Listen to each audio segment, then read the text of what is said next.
Jemi këtu për të kujtu jetën e veprën e Astrid Daharit, një njeri shembullor, një aktivist i pashoq, që na tregon që ne duhet të vazhdojmë rrugën e tij, të qëndrojmë kundër padrejtësive që bëhen këtë vend.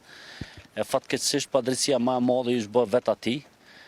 Veç duhet të kuptoni që edhe në kohën e Jugosllavisë, regjimi fashist kanë saju akt akuza, kur i kanë marrë njerëzit në burg.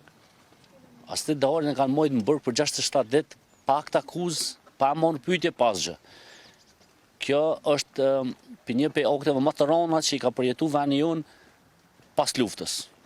Pra, ju e dini që lufta, betejë më e madhe e popullit tonë është bërë për liri dhe drejtësi. Se ka prit kërkush që na me vujt ma keq se që kanë vujt shqiptarët në regjimin fashist të Miloševićit. Kjo ka ndodhur në rastin Astrid Daharit, edhe unë mendoj që bashkë me kryeministrin Axhen Ahmetin Xhemile, me Ortën, me krejt bëjmë thirrje që të ketë drejtësi në këtë vend për shkak se njerëzit kanë vdek, kanë ra për me pas drejtësi kjo republikë. E tash presim drejtësi për Astrid Daharit dhe duhet mirën pyetjes që tha kryeministri dhe vetë hetimet që janë bë. Për shkak se është e padrejtë, mas 9 vjetë na nuk e dim ende rezultatin epilogën e këtij rasti për shkak se sistemi i drejtësisë nuk mirën me ta.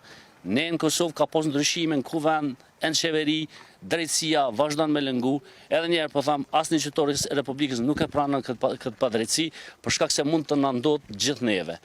Kështu që më vjen keq për sistemin që e kemi dhe uroj e shpresoj që të zbardhet rasti sa më parë.